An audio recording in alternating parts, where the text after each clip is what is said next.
The autumn of 1986 painted Brookhaven, Connecticut, in shades of rust and gold. It was a town where everyone knew everyone, where unlocked doors were the norm, and where tragedy seemed like something that happened in big cities, not here. Not in a place where the high school football games were the highlight of Friday nights, and the annual fall festival brought out 3 generations of families. Sarah Catherine Morrison embodied everything Brookhaven stood for. At 23, she had that rare quality that made people stop and smile when she walked by. Not because she was beautiful, though she was, with her cascade of auburn hair and eyes the color of summer grass, but because she radiated something warmer than beauty. Joy, maybe, or hope.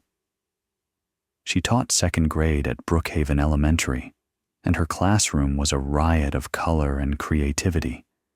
Paper butterflies hung from the ceiling. Student artwork covered every available wall space. She knew each of her 22 students by heart, their favorite books, their fears, their dreams. When little Tommy Patterson struggled with reading, Sarah stayed after school twice a week, turning lessons into games until the words finally clicked. When Emma Rodriguez's parents separated, Sarah kept a box of tissues in her desk and let Emma help water the classroom plants during recess, giving her a quiet moment to process her grief. She's going to change the world, one kid at a time, her principal, Margaret Chen, liked to say. Sarah lived in a small cottage on Maple Street, a rental that she'd transformed with secondhand furniture painted in cheerful yellows and blues. She drove a hand-me-down Toyota from her parents, played guitar badly but enthusiastically at her church's youth group, and volunteered at the local animal shelter every Saturday morning. Her life was simple, full, and happy. She'd been dating Michael Brennan for 8 months. He was a carpenter, 26, with hands that could build anything, and a quiet steadiness that balanced Sarah's boundless energy. They'd met at a community barbecue the previous winter, and by spring, they were inseparable. Michael was building her a bookshelf for her classroom, custom-made with small cubbies perfect for children's books. "I'm going to marry that girl," he told his brother in September. "I'm saving for a ring." Sunday, October 12th, 1986, started like any other Sunday in Sarah's world. She attended the early service at First Presbyterian Church, where she helped with the children's program. After church, she had lunch with her parents, Robert and Linda Morrison, at their home on the edge of town. Her father grilled hamburgers. Her mother made her famous potato salad. Sarah's younger brother David, a freshman at UConn, was there for the weekend. They sat on the back porch, talking about David's classes, Sarah's students, the upcoming holidays. "You're glowing," Linda told her daughter. "What's going on?" Sarah smiled, that secret smile that mothers recognize. Michael might have mentioned something about Thanksgiving, about asking Dad something. Linda squeezed her hand. Robert pretended not to hear, but couldn't hide his grin. Sarah left her parents' house at 3:47 p.m. Linda would remember the exact time because she'd checked the kitchen clock, thinking they'd had such a perfect afternoon that she wanted to freeze the moment in her mind. "Love you, Mom. Love you, Dad. See you Wednesday for dinner." Those were the last words her parents would hear her speak. Sarah's plan for the rest of Sunday was simple. She needed to stop by the elementary school to pick up some papers she'd forgotten on Friday, spelling tests that needed grading. Then she was meeting Michael at 5:30 p.m. at Roselli's, an Italian restaurant downtown, for an early dinner. The school was only a 10-minute drive from her parents' house. The parking lot would be empty on a Sunday afternoon. Sarah had a key. All the teachers did, for exactly these occasions when work called outside school hours.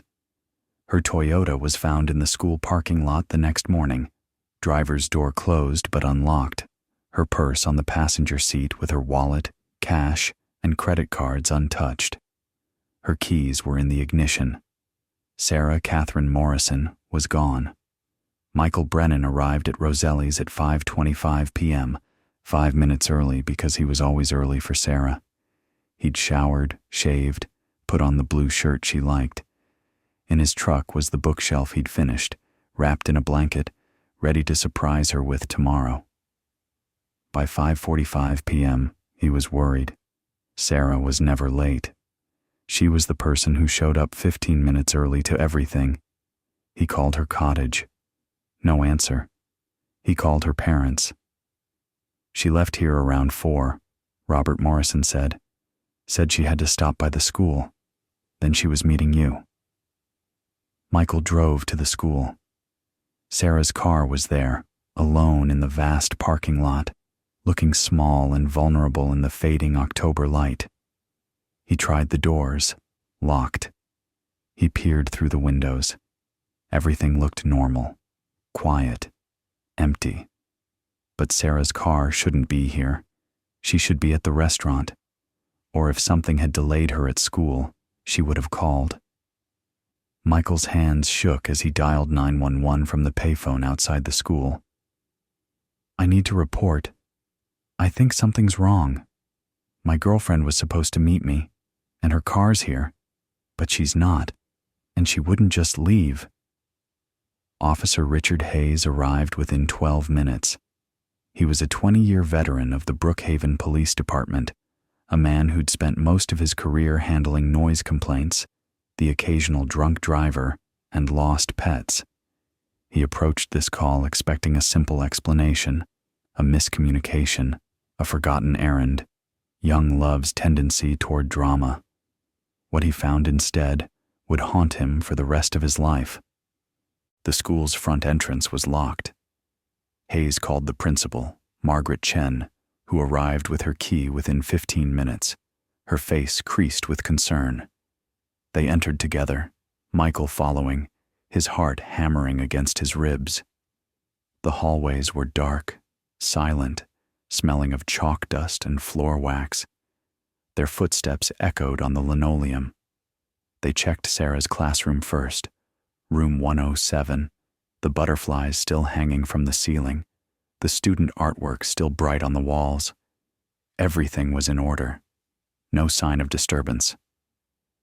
Maybe she never came in, Margaret suggested, hope threading through her voice. But then Officer Hayes noticed something. The door to the supply room at the end of the hall was slightly ajar. It was supposed to be locked.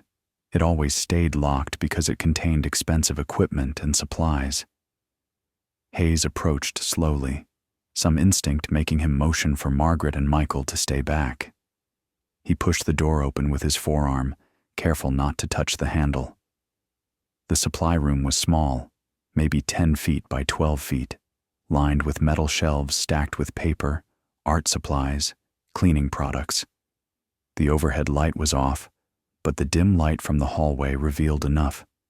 Sarah's cardigan, a soft blue one that Linda Morrison had knitted for her birthday, lay crumpled on the floor near the shelves. Beside it, a stack of papers scattered across the linoleum. Spelling tests. Sarah's grade book, its pages splayed open. And on the gray linoleum floor, barely visible in the shadows, were small drops of blood. Not much. Maybe a dozen drops, some smeared, as if someone had tried to step around them, or as if there'd been a struggle. But Sarah was gone. Officer Hayes backed out of the room slowly, his training kicking in even as his mind reeled. He'd never worked a case like this. Brookhaven had never had a case like this. "Don't touch anything," he said, his voice steady despite the ice forming in his stomach. "Michael, Margaret, I need you both to step outside, now." Michael's face had gone white. "That's her sweater, Sarah's sweater. Where is she? Where's Sarah?" Hayes called for backup. Within 30 minutes, the Brookhaven Elementary School parking lot was filled with police cars, their red and blue lights painting the October dusk in colors that would forever after seem sinister to the people who lived nearby. By 7 p.m., Robert and Linda Morrison stood in that parking lot, holding each other, trying to understand how their daughter could vanish between the parking lot and her classroom. By 8:00 p.m., Detective James Kowalski from the Connecticut State Police Major Crime Squad had taken over the investigation. This was beyond Brookhaven's small police force. This was every parent's nightmare, every town's nightmare. By midnight, search dogs were tracking Sarah's scent. It led from her car to the school entrance, down the hallway, to the supply room, and there it stopped, as if Sarah had simply ceased to exist in that small room filled with construction paper and glue bottles. The dogs found nothing else. No trail leading away, no scent to follow, just nothing. Detective Kowalski stood in that supply room at 2 a.m., studying the scene under harsh portable lights brought in by the crime scene unit. The blood drops had been documented, photographed, collected. They were type A positive, Sarah's blood type. He looked at the scattered papers, the crumpled cardigan, the smeared blood. He looked at the room's single window, small, high up, painted shut years ago. He looked at the door, one way in, one way out. Sarah Morrison had come to her school on a quiet Sunday afternoon to grade spelling tests. Somewhere between her car and this supply room, someone had been waiting. Someone who knew she would be here. Someone who knew the school. Someone who had perhaps 30 minutes, maybe less, to take Sarah Morrison out of this building without anyone seeing. In a town of 8,000 people, where everyone knew everyone, someone had made Sarah disappear, and that someone was almost certainly still in Brookhaven, walking among them, hiding behind a familiar face. The first 48 hours after Sarah's disappearance became a frenzy of activity that Brookhaven had never experienced. Roadblocks went up on every road leading out of town. Every vehicle was stopped, searched, documented. State police flooded the area. FBI agents arrived within 36 hours, transforming the Brookhaven police station into a command center. Michael Brennan was questioned for 6 hours. It's always the boyfriend, the husband, the intimate partner. Statistics don't lie. But Michael's alibi was airtight. He'd been at his brother's house from noon until 5:15 p.m., helping install kitchen cabinets, with 3 witnesses who vouched for every minute. The timeline didn't work. He couldn't have been at the school. More importantly, everyone who knew Michael and Sarah knew that he worshipped her. The investigators saw it in his eyes, heard it in his voice when it broke over her name. This wasn't their perpetrator. The Morrison family opened their home to investigators, desperate for anything that might help. Sarah's cottage was processed as a crime scene, every surface dusted for prints, every item documented. Nothing seemed out of place, no signs of struggle, no threatening letters or strange phone calls that anyone could remember. She didn't have enemies, Linda Morrison told Detective Kowalski, her hands twisting a tissue into shreds. Everyone loved Sarah. Everyone. But someone hadn't loved her, or had loved her in a way that had turned dark and possessive. The school staff were interviewed one by one. Margaret Chen, the principal, had been home with her family all Sunday. The janitor, Carl Henderson, a 62-year-old grandfather of 5, had been at his daughter's house for a family dinner, verified by a dozen relatives. The other teachers, the administrative staff, the cafeteria workers, everyone accounted for, everyone cleared. Except one person raised a flag. Thomas Whitmore, the school's guidance counselor, age 34, had been alone most of Sunday. He lived by himself in an apartment near the center of town. No family nearby, no girlfriend. He'd gone for a long drive, he said, up into the hills, just to clear his head. No witnesses. No one who could confirm where he'd been between 3 and 6 p.m. It was a beautiful day, Whitmore told investigators, his voice calm, his hands steady. I like to drive when I need to think. I'm a private person. I don't see why that's suspicious. Detective Kowalski studied the man across the table. Whitmore was composed, almost too composed for someone whose colleague had vanished. He was articulate, educated, careful with his words. He'd worked at Brookhaven Elementary for 3 years, transferred from a school in Rhode Island. His record was clean. Students and parents spoke highly of him. But there was something in his eyes when Sarah's name was mentioned. Something Kowalski couldn't quite name. Interest? Admiration? Or something darker? Did you know Sarah Morrison well? Kowalski asked. Of course. We're colleagues. We ate lunch together in the staff room sometimes. Nice girl. Very dedicated teacher. Nice girl. The words bothered Kowalski. Not wonderful colleague or amazing teacher. Nice girl. As if he was describing someone he'd passed on the street, not a co-worker who'd disappeared. But suspicion wasn't evidence. Whitmore's apartment was searched with his permission. Nothing. His car was processed. Nothing. They couldn't hold him. They couldn't even formally consider him a suspect without something concrete.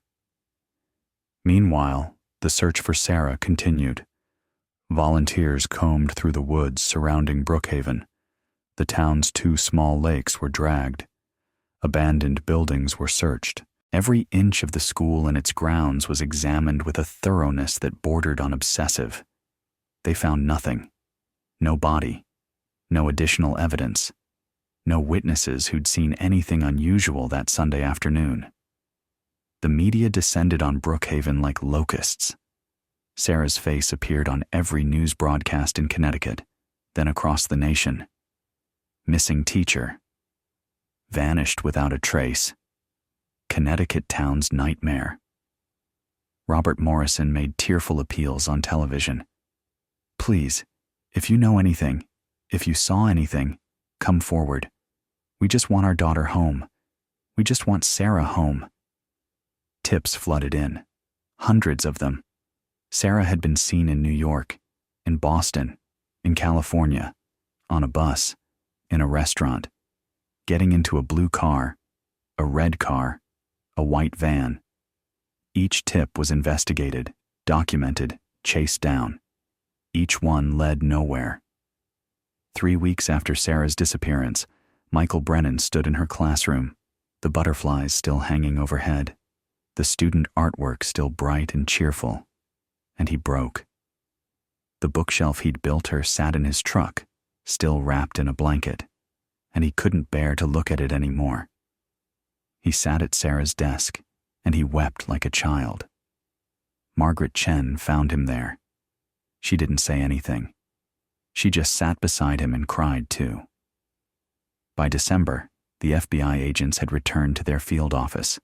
The state police had moved on to other cases, and Brookhaven was left with a wound that wouldn't heal. The Morrison family celebrated Thanksgiving and Christmas in a house that felt empty, despite being full of people. Sarah's place at the table remained set, an empty chair that accused them all of moving forward without her. Michael couldn't enter a church anymore.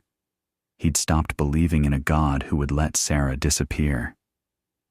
Detective Kowalski kept the case file on his desk, kept working it when he could, but the leads had dried up.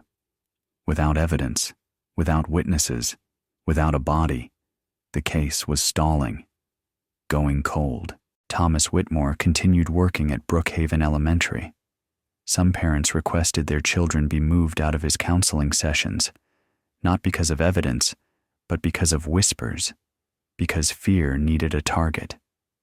But he was never charged, never formally accused. The school board couldn't fire him without cause.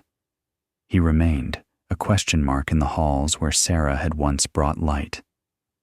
By the first anniversary of Sarah's disappearance, her case had officially gone cold.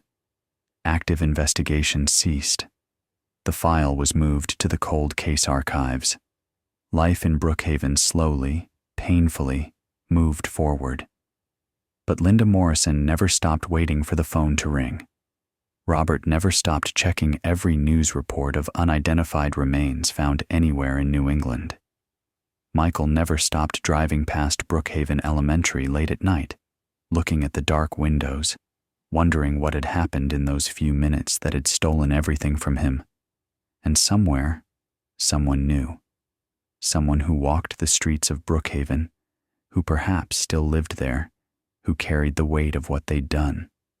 Waiting, watching, hoping the past stayed buried. The years passed with cruel indifference. 1987 became 1988, then 1990, then 2000. The new millennium arrived, and Sarah Morrison was still missing. Still just a name in a cold case file. Still a photograph on her parents' mantle that never aged while everyone around it grew older. Linda Morrison's hair turned white. Robert retired from his job as an accountant, but the retirement he'd planned, travel, hobbies, time with grandchildren, never materialized. How could they leave Brookhaven? What if Sarah came home and they weren't there?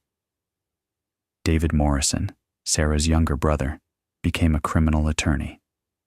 When people asked why he'd chosen that career path, he never gave the real answer. He couldn't explain how his sister's disappearance had burned into him a fury at injustice, at unsolved crimes, at families who never got answers. He won cases with a ferocity that made him successful and burned through 3 marriages. His relationships couldn't survive the ghost of a sister who'd been dead, probably dead, for decades. Michael Brennan never married. He dated occasionally, but it never went anywhere. How could it? Every woman he met was measured against a memory that had frozen in time at age 23, forever perfect because it was forever incomplete. He kept building things, furniture, cabinets, houses, because when his hands were busy, his mind couldn't wander to that Sunday in October when his entire future had vanished. The bookshelf he'd made for Sarah stayed in his garage for 15 years, still wrapped in its blanket. He finally donated it to the school in 2001, unable to throw it away, but unable to look at it anymore. It sits in the school library now. No one knows its history except Margaret Chen, who retired in 2003, and a few old-timers who remember. Thomas Whitmore left Brookhaven Elementary in 1992, taking a position as a guidance counselor at a middle school in Hartford. Some people said he couldn't stand the whispers anymore. Others said he was running from something. But there was never enough evidence to formally investigate him further. He faded into normalcy, a question mark that never got answered. The town changed. New families moved in, unaware of the shadow that had fallen over Brookhaven in 1986. The elementary school was renovated in 1998. The supply room where Sarah's cardigan had been found was converted into additional classroom space. The old linoleum was torn up, the walls repainted. The physical traces of that October day were erased, but the psychological traces remained. Parents held their children a little tighter. Teachers always worked in pairs when staying late. The doors stayed locked, even during the day. Brookhaven had learned that evil could wear a familiar face. Detective James Kowalski retired from the state police in 2004. He'd worked hundreds of cases in his career, solved most of them, but Sarah Morrison's file haunted him. At his retirement party, someone asked him if he had any regrets.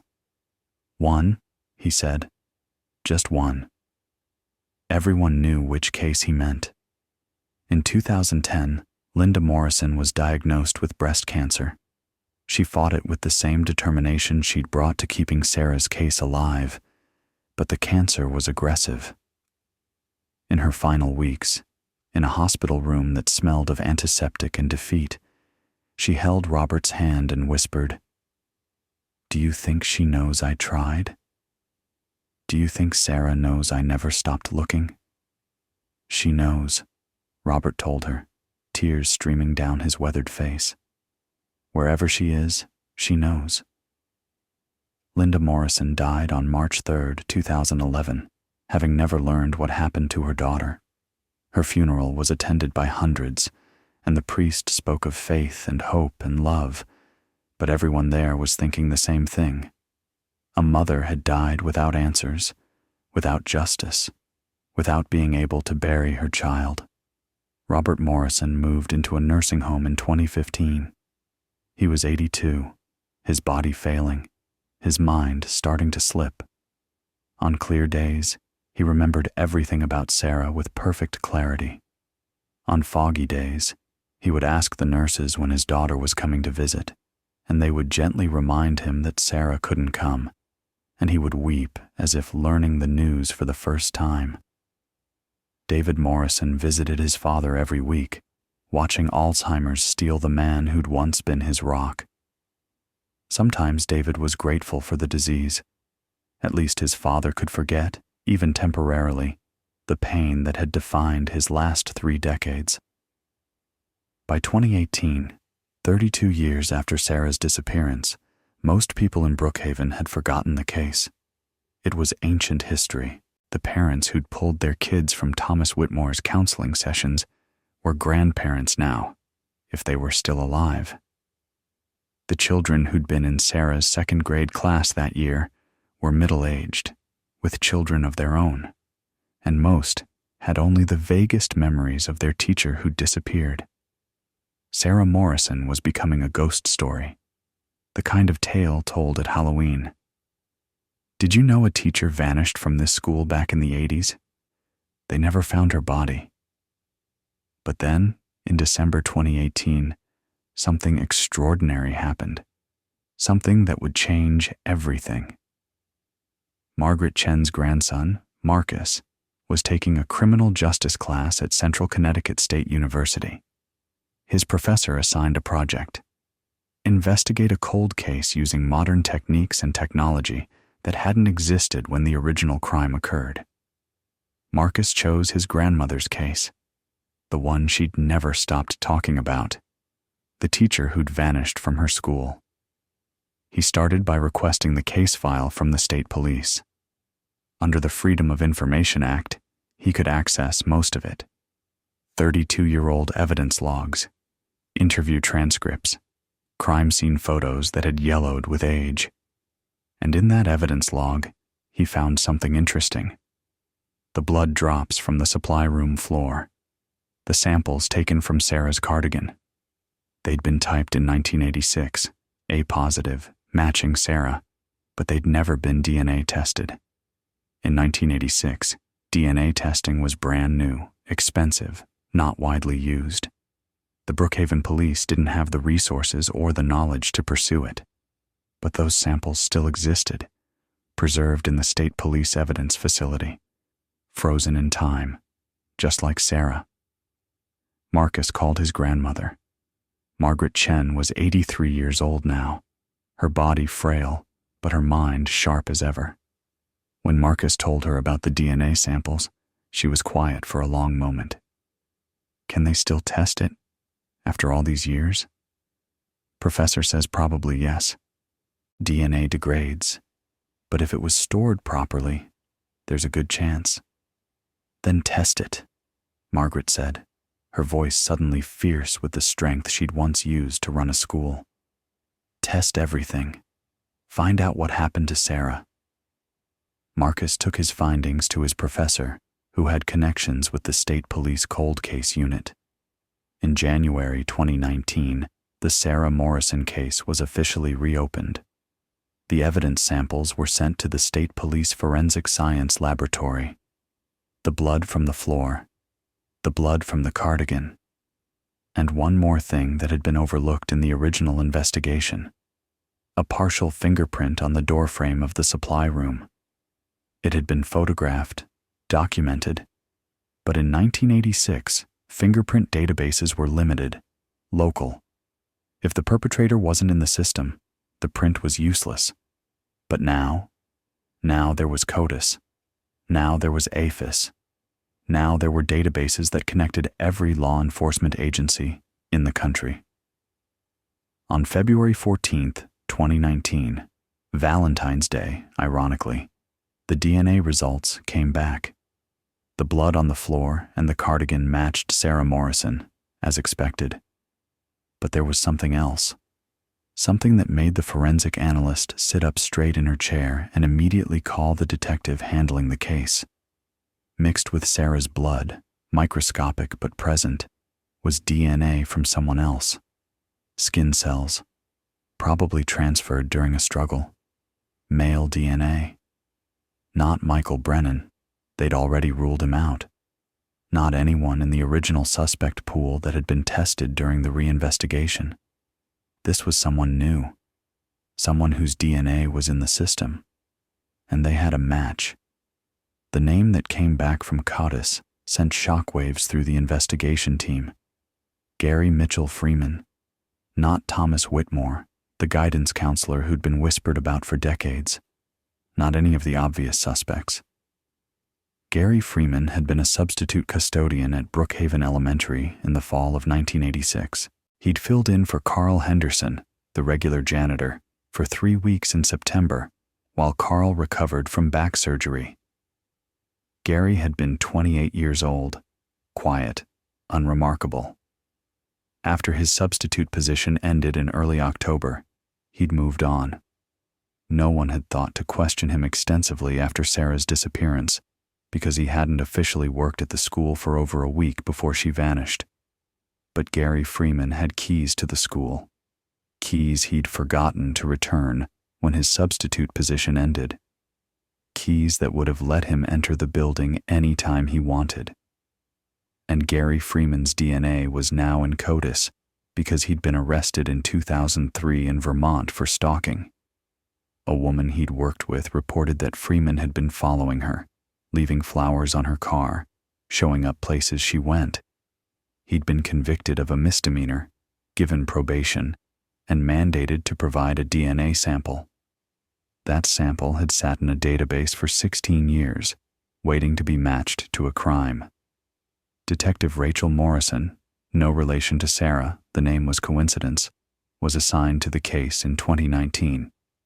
She was 42, a 15-year veteran of the state police, and when she read through the original case file and saw the DNA match, she felt electricity run through her body. This was it.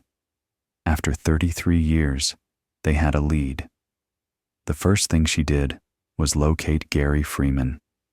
It wasn't difficult.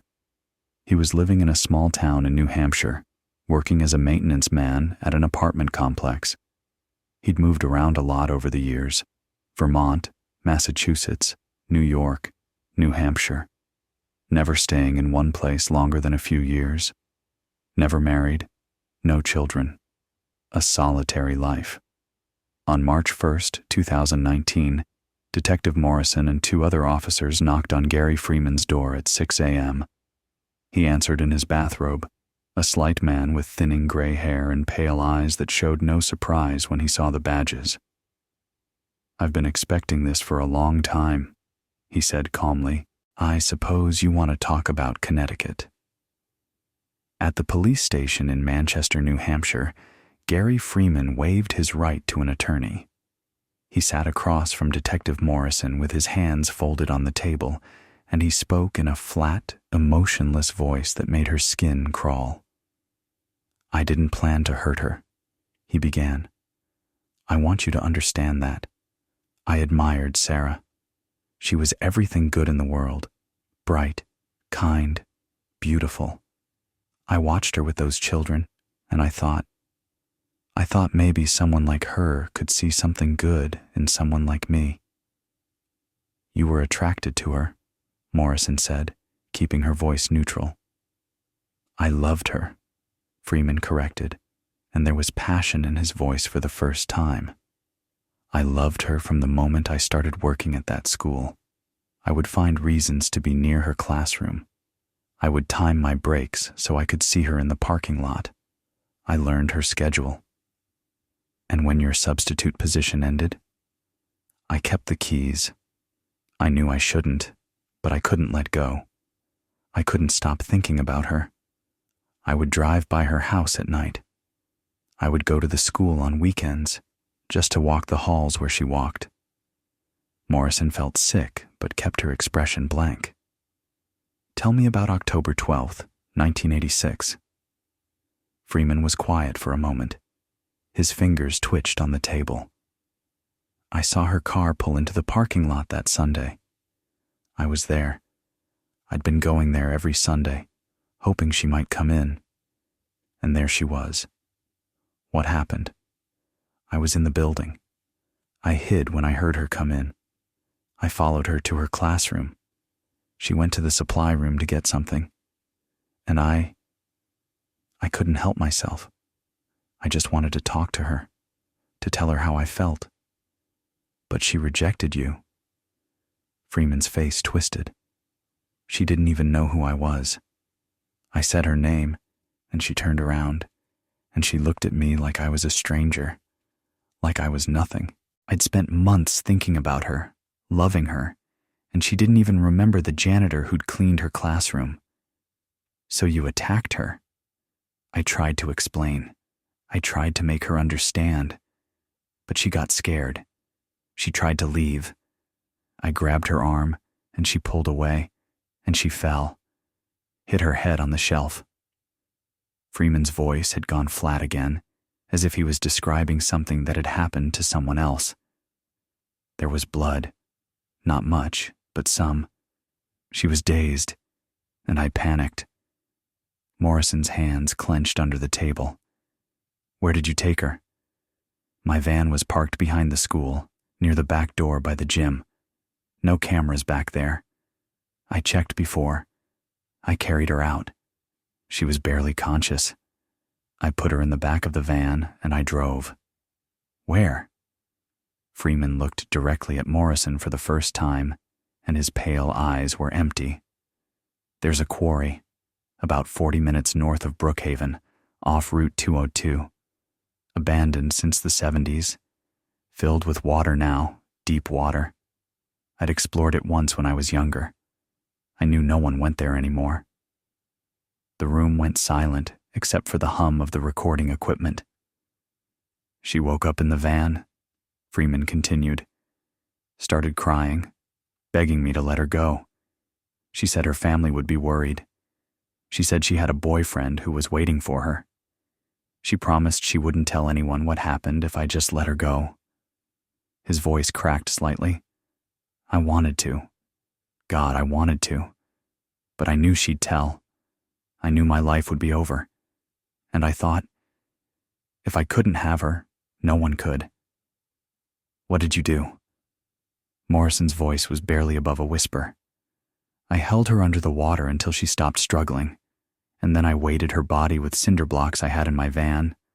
I'd been planning to do some work on my apartment, and I pushed her into the deepest part of the quarry. Freeman leaned back in his chair, and something like relief crossed his face. I've carried that for 33 years. Every day, every single day, knowing what I did to that beautiful girl. I moved around because I couldn't stand staying in one place, couldn't build a life, knowing I'd stolen hers. But you never turned yourself in, Morrison said coldly. I was a coward. I'm still a coward. But I'm also tired. Freeman looked at his hands.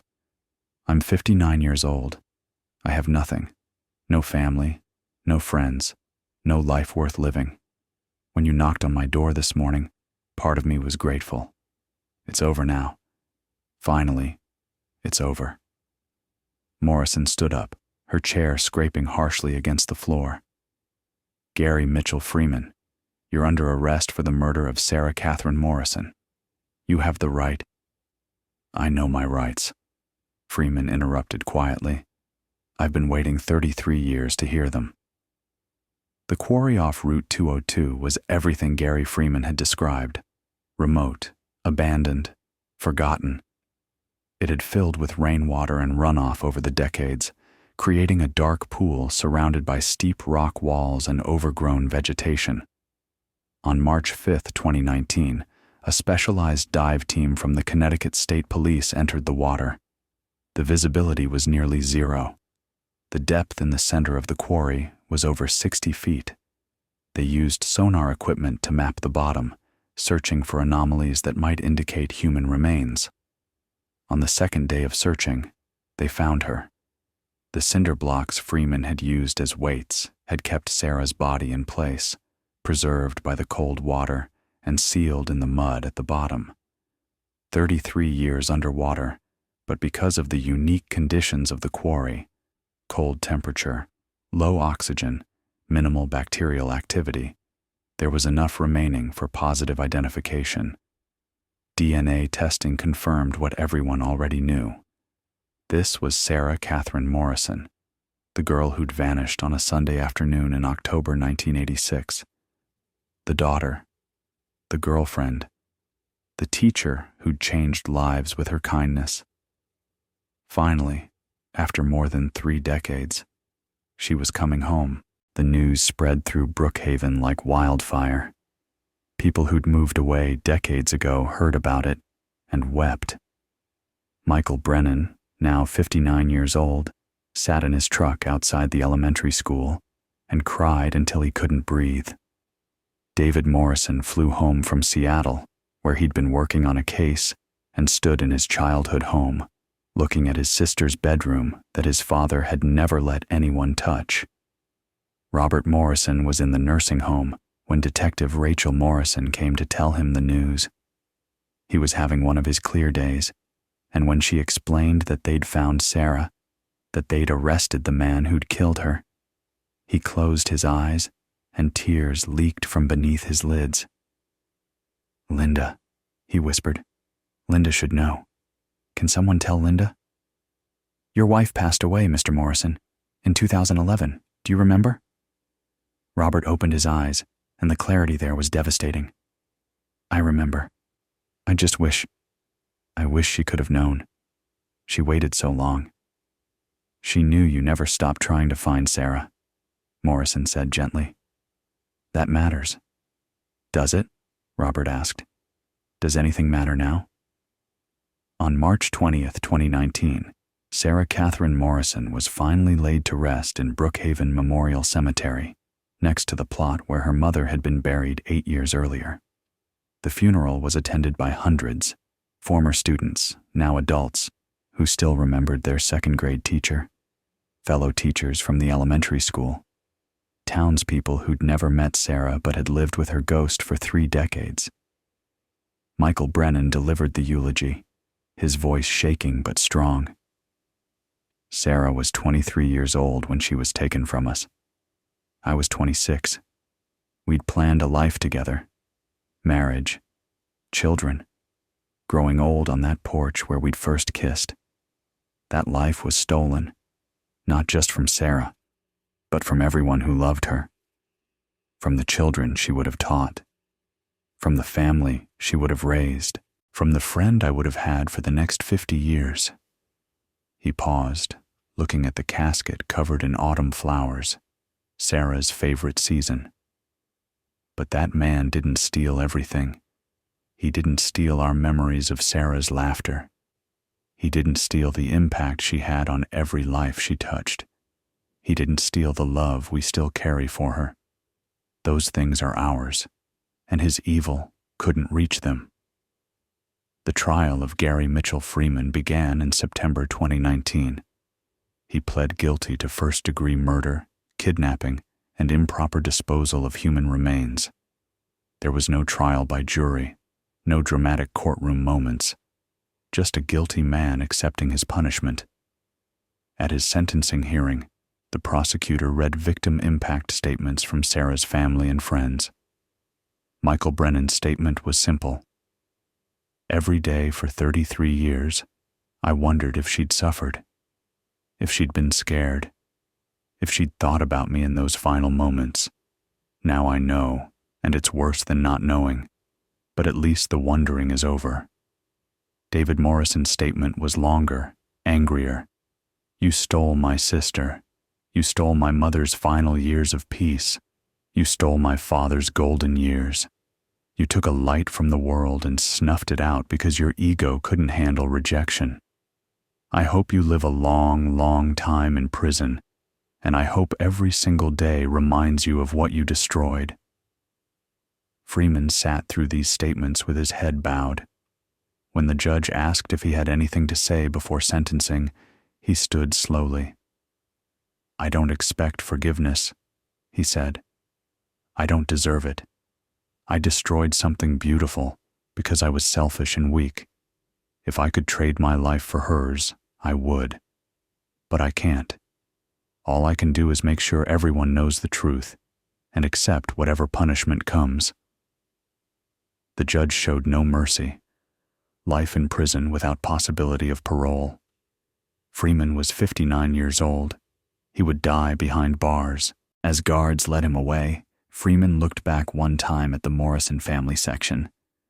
David stared back at him with pure hatred. Robert Morrison, in a wheelchair, seemed to be looking through him rather than at him. And Michael Brennan simply turned away. Freeman wasn't worth his gaze anymore.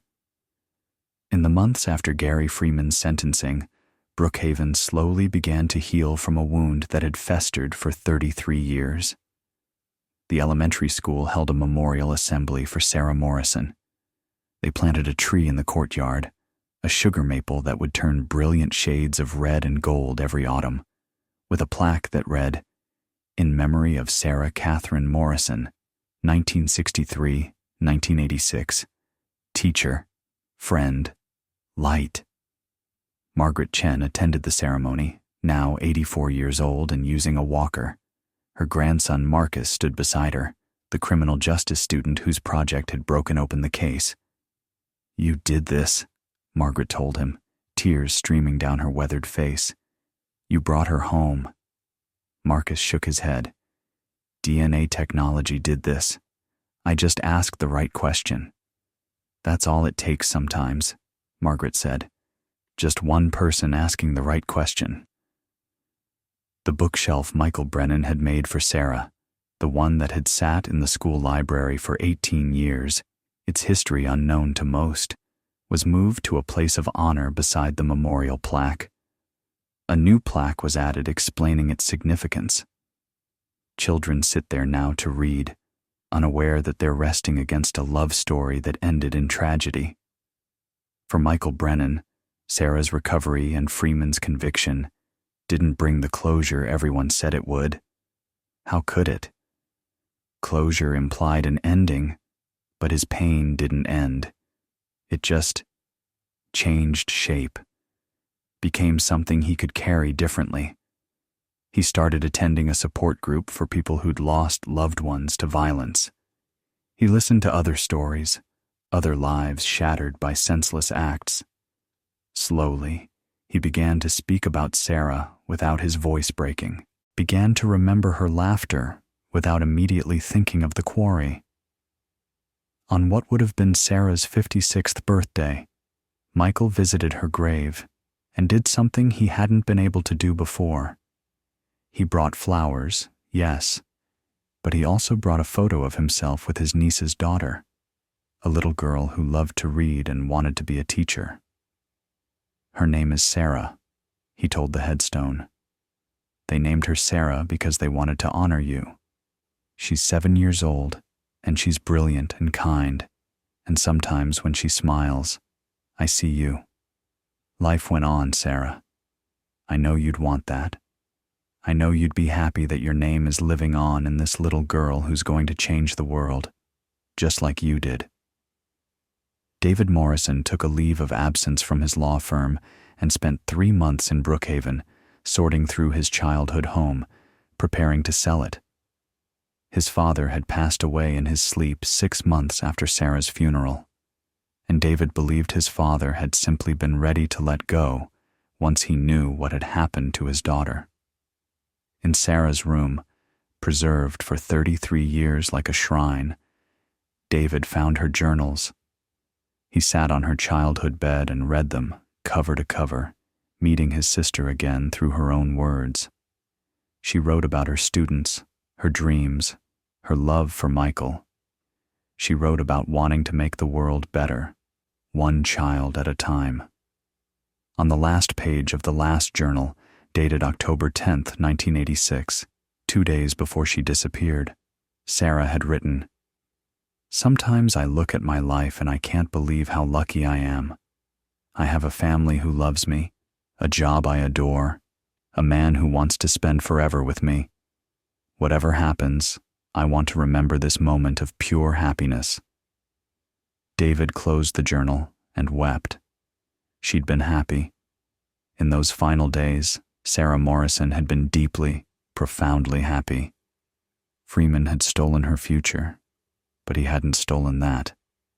The case had broader implications beyond Brookhaven. It became a textbook example of how old cases could be solved with new technology, how DNA databases could connect dots that investigators in the 1980s couldn't have imagined.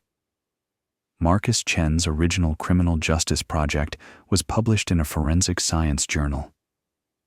Police departments across the country began reviewing their cold cases, testing old evidence with modern techniques.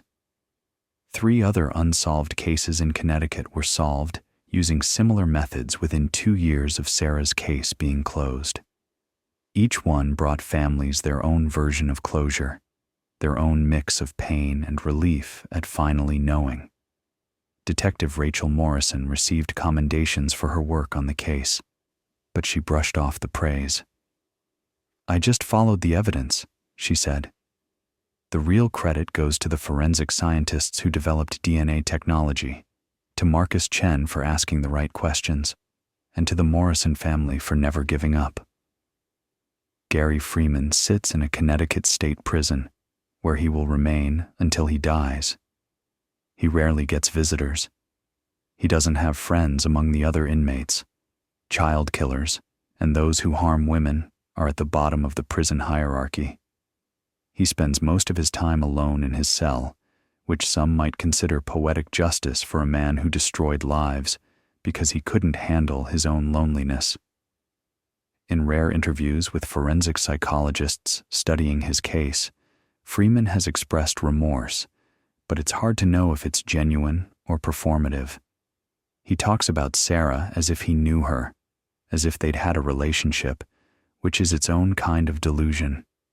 He'd built a fantasy in his mind, and when reality didn't match that fantasy, he'd lashed out with fatal consequences. "She was an angel," he told one psychologist, "too pure for this world." The psychologist's report noted, "Subject displays classic signs of obsessive fixation and an inability to distinguish between admiration and possession." He speaks of the victim as if she were an object that rejected its purpose. Highly disturbing level of narcissism masked as romantic devotion. Brookhaven Elementary School continues to operate, now with a generation of students who don't know the story firsthand. But every autumn, on October 12th, the staff holds a moment of silence for Sarah Morrison. They read some of her journal entries about teaching, about the joy of watching children learn.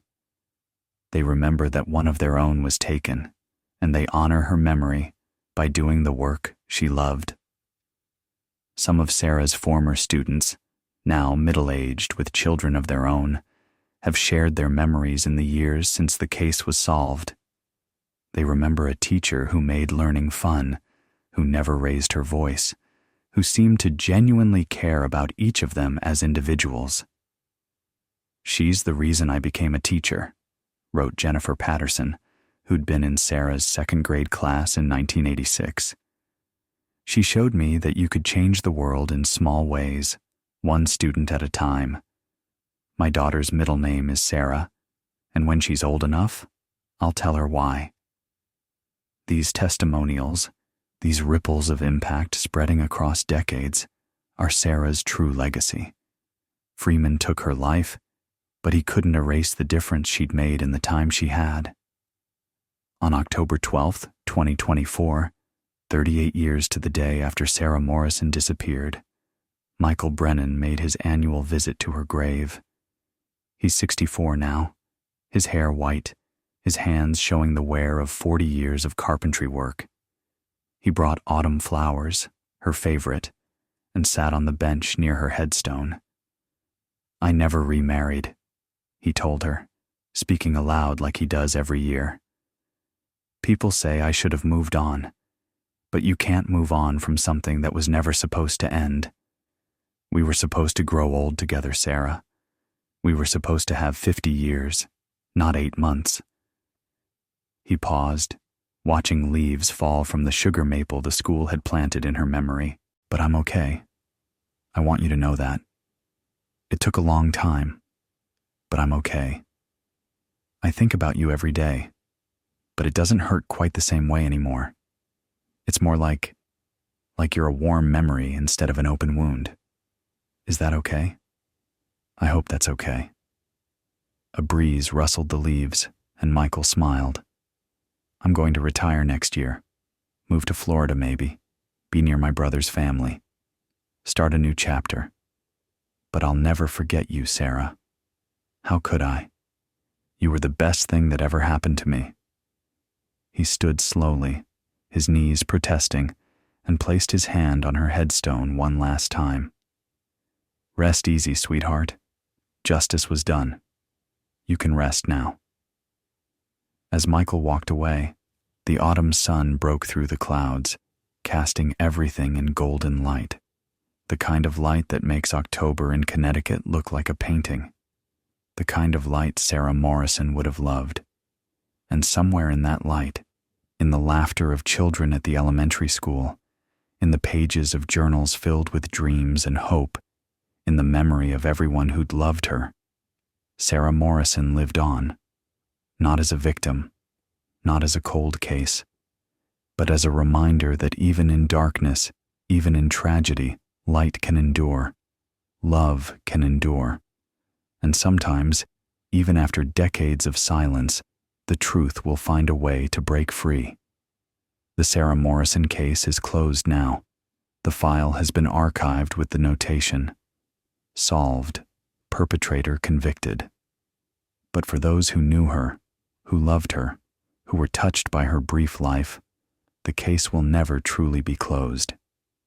She remains a part of Brookhaven's history, a name spoken with reverence and sadness, a reminder that evil can live next door, but also that love and memory can outlast even the darkest crimes. In the end, Gary Freeman wanted to possess Sarah Morrison. He wanted to control her, to own her, to make her fit into his twisted fantasy. He failed. Sarah belongs to the people who loved her, to the students whose lives she changed, to the town that never forgot her. She belongs to the light, not the darkness. And that, perhaps, is the closest thing to justice in a story where true justice, Sarah living the life she deserved, can never be achieved.